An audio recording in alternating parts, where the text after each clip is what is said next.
E aí galera, tudo bom? Eu me chamo Júlia, sou daqui do curso de música da UFC.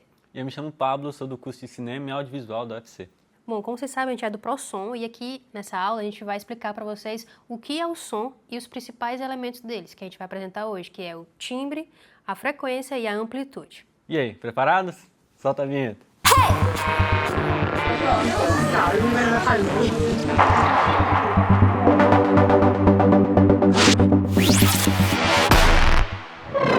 Para entendermos o que é som em termos físicos, é necessário saber que ele é uma onda mecânica. Isso significa que ele precisa de um meio para se propagar. Diferente da luz, o som não se propaga pelo vácuo. Ele precisa de uma matéria gasosa, líquida ou sólida. O meio mais comum para a gente é o ar. O som começa com uma vibração inicial.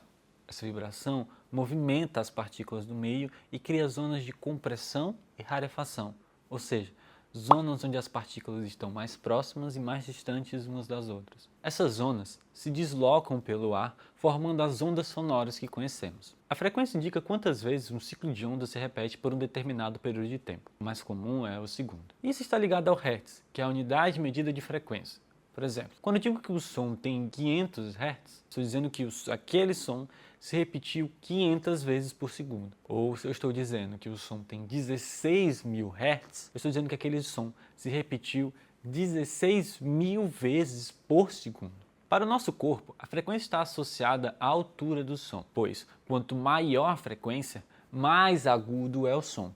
E em contrapartida, quanto menor a frequência, mais grave é o som. A amplitude é o tamanho da oscilação da onda, ou seja, o quanto as partículas do meio se deslocam em relação à posição do equilíbrio. Isso, para o nosso corpo, está relacionado à nossa percepção de volume, a intensidade do som. Uma amplitude baixa é uma onda mais fraca, um som mais baixo. Uma amplitude alta é um som mais forte, um som mais alto.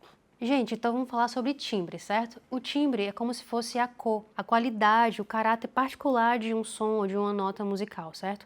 O timbre vai permitir que a gente faça uma distinção entre instrumentos musicais ou entre voz de pessoas. O timbre, ele é composto por dois elementos principais, o envelope sonoro e o conjunto harmônico. Olha aqui para essa imagem, certo? A gente vai ter 4 pontos. Vai ser o ataque, o decaimento, a sustentação e o relaxamento, certo? O ataque é quando o som ele vai atingir seu ponto máximo de amplitude, ou seja, sua maior intensidade sonora, né? Vai ser o ponto que ele está mais alto, lá o volume mais alto. O decaimento, ele vai determinar a duração que o som vai se sustentar até chegar na sustentação, né? No ponto da sustentação. Esses dois são parecidos, né? O decaimento e a sustentação. A gente vai ver isso melhor no curso, certo? A fase do sustain, ele vai determinar o volume que o som vai continuar até chegar no ponto de relaxamento, que é quando a gente vai parar de produzir a fonte sonora, mas o som ainda pode continuar, que vai ser o ponto de relaxamento. Certo, isso foi o envelope sonoro. Agora vamos falar sobre conteúdo harmônico. Isso tem a ver com a música, certo? Quando o Pablo fala sobre frequência, as notas musicais, cada uma tem sua frequência, certo? O Lá, por exemplo, é usado no diapasão, que é a frequência de 440 Hz. Quando a gente duplica essa frequência, a gente encontra uma oitava. Então vai ser Lá mais agudo e mais grave. Essas frequências, quando a gente toca um determinado instrumento, vão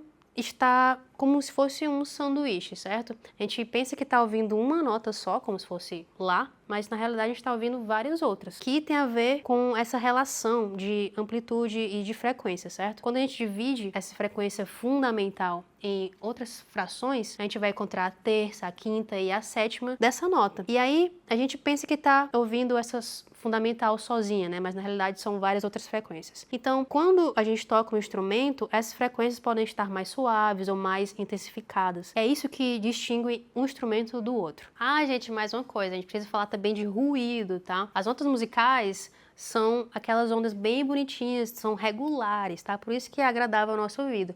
Mas quando a gente escuta ruídos, que é esse barulho irritante que a gente vê no meio da rua, são ondas irregulares, entende? Por isso que é tão desagradável pra gente. E é isso, pessoal. Espero que vocês tenham gostado, tá? Até a próxima aula.